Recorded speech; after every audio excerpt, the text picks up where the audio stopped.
There is a taste in here that you cannot find in other vegetables. And the more you eat, the more it's become tasty and you keep on, asking for it. What this farmer in Hawaii is talking about is not a vegetable, it's a tree. And while Vicky Domingo says it has an unusual flavor, there's more to this tree than meets the taste buds. You keep on eating and eating and you can feel your body is more energetic, more healthy, and you can see the difference. You're not dropping, you keep on, just so active. Domingo says she has grown this tree on her farm for more than 25 years. She harvests moringa twice a week all year round.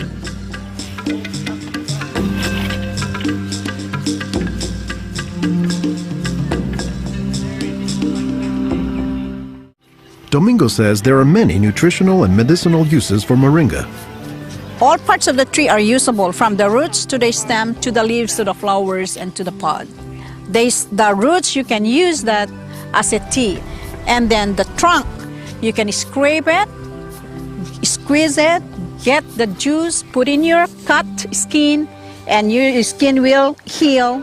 Dr. Will McClatchy is an ethnobotanist at the University of Hawaii. He studies the ways that humans interact with plants. Moringa is one of these trees that is a multi-purpose plant that fulfills such a high percentage of kind of basic needs that when people get used to using it, they really can't see what it's like to live without it. And many cultures don't. Today, moringa is used as a remedy and, in essence, a multivitamin in many of the world's warmest regions. Moringa is used widely in Africa and South Asia, and it's been introduced into South America and Central America, where it's also being used. So, this is not just a plant of a single community. This is a plant that really does do extraordinarily well in some of the most difficult areas, in areas that are very hot, areas that are very dry, areas where other things are very difficult to cultivate. I don't think they're actually the most attractive tree. They're more a tree that you look at and you sort of love the way you love a scruffy friend or a scruffy dog, because the branches sort of splay here and there, and they get burdened down with huge quantities of fruits on them. And that's actually what makes the tree so remarkable, is that it's such a generous tree. And that's because people have found multiple uses for so much of the tree, including its seeds. They're full of oil. You press the seeds, and then this wonderful aromatic oil comes oozing out, which you can use for cooking, you can use for cosmetics or lubrication or whatever. And the cake, the press cake, the stuff that's left over after pressing the seed, that is what's used for water purification. Water purification, Olson says, is especially useful in developing countries where clean water is hard to come by. But the benefits don't stop there. Some of the things I think are most exciting about moringa is, for example, the high vitamin content. There's a lot of vitamin A in the leaves. And worldwide, that's a problem. A lot of people have problems in development of their eyes because they don't have enough vitamin A. Moringa's vitamin A content, and its content of vitamins in general, has caught the attention of scientists around the world. So I started to read about moringa, and I was absolutely amazed about the richness in nutrients, in many antioxidant compounds, in vitamins. Dr. Monica Marcoux is a pharmacologist who has studied many plants. She has done extensive research on moringa and says it has significant nutritional potency. This subject is one of the topics of her recently published book, Miracle Tree. To me, it was just a natural pathway from my scientific background and my love for trees to writing this exciting book on one of the most exciting and extraordinary trees of our world. Marcoux spends much of her time looking at trees and plants, both as a pharmacologist and as an artist. While Marcoux, the nature photographer, is grabbing shots of plants, Marcoux, the pharmacologist, says she has a bigger concern. We are having an epidemic of cancer and cardiovascular diseases and many other chronic diseases. It's because we basically do not eat what we are supposed to eat. Most of the plants are famous for a particular type of nutrient, like for instance the orange or the lemon is famous for a high content of vitamin C. The spinach, for instance, on the other hand, is famous for its iron content. Moringa is very unusual because this single plant contains a wide variety of nutrients, but also in quite very high amounts. Marcoux says this concentration of nutrients combined with low calories and low sodium content makes moringa an ideal energy food or supplement that can help offset the typically unhealthy Western diet. Many of the Westerners are also deficient in antioxidant and anti-aging substances that are mostly found in plants.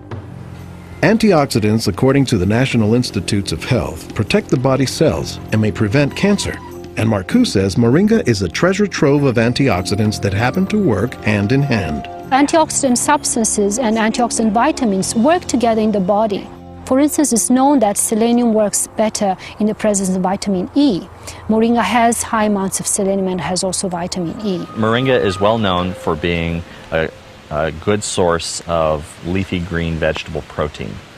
And you don't get a lot of protein out of many vegetable foods other than like beans and things like that. So getting it out of the leaves is really a big deal.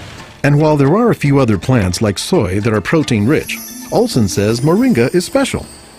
I have a lot of food allergies. I'm allergic to wheat, I'm allergic to eggs. Soy tends to be a fairly highly allergenic food. It causes allergies easily in many people.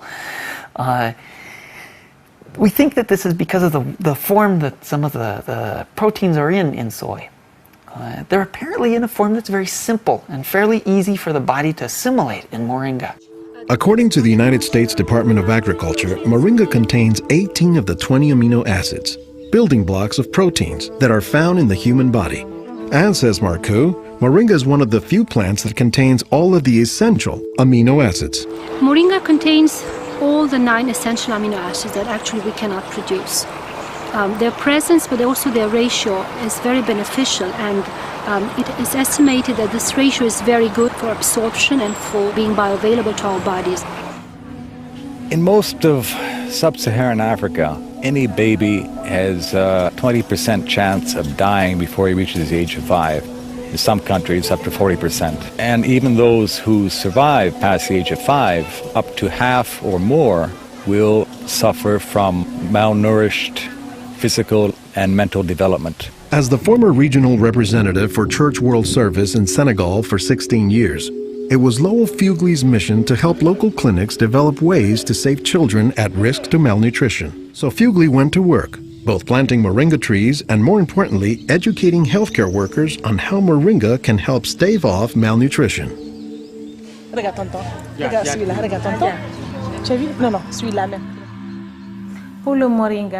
I was trained in 1998, and right away we saw the virtues of using moringa because of its very high nutritional value. So we began using it right away on an experimental basis. Healthcare workers learned to grow their own moringa trees, dry the leaves, and pound them into powder, maintaining all the nutrients. Nursing mothers were taught to add a spoonful of moringa to their food morning, day, and night to increase their milk production. They were also told to add moringa to all of their family's meals. As people changed their habits, Fugle says the results were clear, especially among children. They'll look happier, they'll have more energy, they'll smile. When they came to the clinic, limp, eyes drooping, no energy. And within 3 weeks, you see them bigger, healthier, and smiling. We observed that it was much, much more effective than the classic system we had been using, which was based on imported and costly products, such as milk powder, sugar, and vegetable oil. With moringa, people can go into town and find it themselves. Our diets are pretty bad, although they are improving. But one of the reasons they're improving is because we're starting to adopt more and more of these kinds of plants. I've been in villages where the only trees that survive and grow well are Moringa oleifera, which is really amazing when you consider how many useful things the tree provides. Moringa it comes very close to being a perfect source of nutrients in terms of variety and concentration. So that is, I think, very unique about this moringa tree.